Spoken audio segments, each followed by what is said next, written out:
Shooting film has become unreasonably expensive lately, yet so many photographers, along with myself, still love to shoot it despite that fact. And how can we not?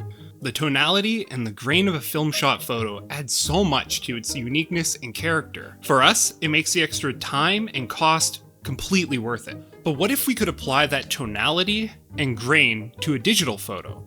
Is that truly all that separates a film photo from a digital one? Well, that's what I wanted to dive into in today's video. My idea was, if I take the exact same picture on a film stock and on digital, is it possible to make them indiscernible from one another with the right software and editing techniques? And if so, how difficult is it? That first question is actually pretty easy to answer. As it turns out, yes, it is quite easy to make them indiscernible from one another. In fact, all of those photos that I showed you at the beginning of this video were all shot on my Sony a7 IV and then edited to look like their respective film counterparts. Here's a photo of Mount Fuji that I took looking out over Lake Kawaguchi. And here's the same photo again. Are you able to tell with certainty which one was shot on my Nikon F5 and which one was shot on my Sony a7 IV? Go ahead, leave your guess in the comments down below, and I'll give you the answer at the end of this video. During my trip to Japan last year, I shot quite a few rolls of film, and got some incredible photos. But just in case something went wrong, such as an issue with my camera, or one of the film stocks, or maybe if it got scanned while going through airport security, I also took a lot of duplicate shots on digital as well. So when Dehancer reached out to me, and asked if I would be interested in covering their software, I said yes. But I wasn't interested in getting any sort of commission from purchases. I wanted to be purely analytical and informative. I decided that I would test just how well their film stock emulation is by testing 3 different sets of 10 different photos. The first version of each photo will be the original film photo. These were scanned using neutral settings in ViewScan with a Nikon Coolscan 5000, and then inverted using Negative Lab Pro. Only some very minor exposure adjustments were made. The next version of each photo will be digital, using Dehancer's recommended Lightroom settings and their built-in preset for each film stock. Only minor temperature and exposure changes are done inside of Dehancer. And the final version of each photo is my own version. Here I adjusted each one of the digital images in Lightroom and got them to where I felt they were well balanced. Then I sent each one of them over to Dehancer and applied their film profile for each stock. After applying their film profile, I then built my own preset to try to match it as closely to the real film version as possible. My Dehancer presets that I made for this video will be available to download in the video description, and the sample photos that I used in this video will be available to download for channel members in a community post. And with all that out of the way, let's get to testing. This first photo is of a Lawson convenience store with Mount Yote in the background and was shot on Kodak Portra 400. Here are Dehancer's recommended default Lightroom settings I applied prior to exporting from Lightroom to Dehancer. And here's the resulting image from using their Portra 400 plus Endura preset. As you can see, the image is very dull and the colors are inaccurate. Next up is the version I edited myself. These are the adjustments I made in Lightroom. As you can see, while the colors aren't exactly the same as the real Portra shot, they're very close. I think that if Dehancer had a calibration tab similar to that of Lightroom Classics, you'd be able to get the colors to be a lot closer to what they were on the real film stock. The color head tab does an okay job, but it's still not as powerful as the calibration tab is in Lightroom for adjusting hues, and sometimes can result in hues being shifted in ways that they weren't meant to be. This next photo is from the same location, but instead was shot on Kodak Colorplus 200. Dehancer didn't actually have a preset for Colorplus, so the only comparison I have is with my own edits and their film profile. Here are the settings I used in Lightroom, and here's the result. Again, it's pretty close, but the colors are still a little bit off, and it's probably something that I could fix with the calibration tab in Lightroom later on. Also, I should probably mention what the difference is between a film profile and a preset. A film profile basically tells the image how the colors should behave. It's like a LUT, so it doesn't do anything to the bloom or the grain of the image, while a film preset is basically a collection of all the settings that Dehancer has to offer. As of right now, Dehancer seems to have a lot more film profiles than presets, but I'm sure that's something that they're currently working on. Okay, on to the third image. This one was also shot on Portra 400. And the same recommended Lightroom settings were used prior to applying the default Dehancer preset.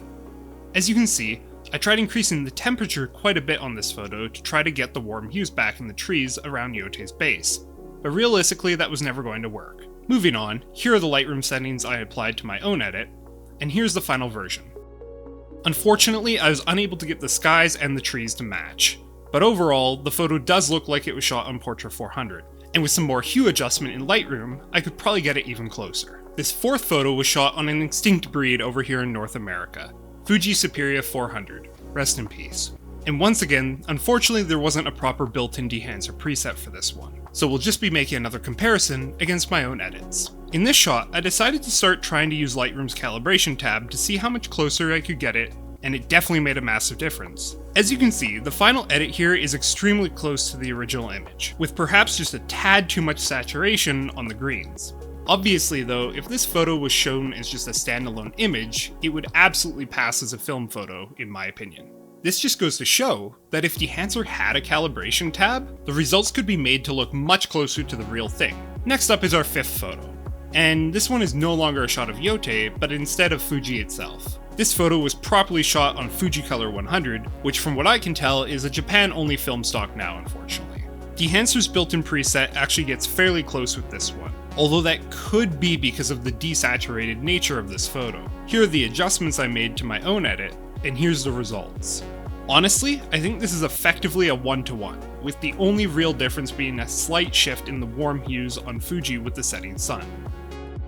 Also, I would just like to take a quick second and ask that if you're enjoying this sort of analytical comparison type content on my channel, it's something that I do quite frequently, and I would really appreciate it if you joined our community and dropped a sub.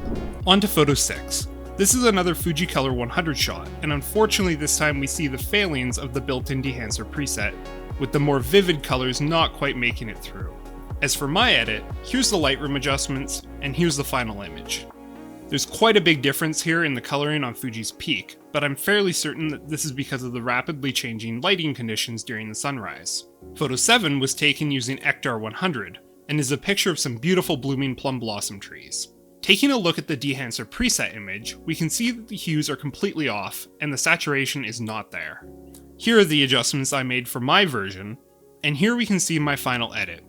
If I cooled down the greens a bit more, it would be another exact 1-to-1 imitation. Here we have photo 8, which was also shot using Ektar 100. We're definitely seeing a pattern with the Dehancer preset being completely dulled out again. Here's the adjustments I made in Lightroom for my image, and here's the final version. The blossoms are spot on, but my blues are just a tad too saturated. Still an excellent recreation though, if I do say so myself. Picture 9 is of the Dontonbori district in Osaka, and was shot on realistically the only option for this sort of scene, Cinestill 800T. Switching to Dehancer's built-in preset, we can see it does a nice job with this scene recreating the image, albeit with less halation and a darker overall exposure. I think this might actually be the best showing that we've seen from Dehancer's built-in profiles, other than maybe the first Fujicolor 100 photo. Moving on to my own edits, I didn't need to use the calibration tab this time, and heading into Dehancer, we can see that aside from the lack of halation in some of the highlights, this is an absolutely phenomenal recreation of this shot. Finally, we're moving on to our last image. This one is also from the Dontonbori district, and is again shot on Cinestill 800T. The lighting in this one is pretty tricky though, and unfortunately the built-in profile is unable to recreate this very well at all. Moving on to my own edit, I did need some help with the calibration tab this time, and even with that, my photo still doesn't quite capture the cool hues around the neon red sign. Overall, I think that I was able to get some very good results with my own edits, but I'm kind of disappointed with Dehancer's built-in presets. I'd be interested to know how they came up with them. Maybe they're meant to be used as sort of a raw image import back into Lightroom, with more editing required after that. And if that is the case, then I'm sorry I tested them this way, but I do think that it's a fair assumption that once you're done using Dehancer, that the digital photo should be in a finished state and be looking like the desired film stock. Also, on another note, this entire video was graded using a mixture of Phantom LUTs and Dehancer's Premiere Pro plugin, so if you like the color grading on this video, that's why. Oh, and also I think I owe you an answer as to which photo was the film photo and the digital photo at the beginning of this video. If you guessed the first photo being the film photo, you'd be correct. But that's all from me today. I'll see you in the next video.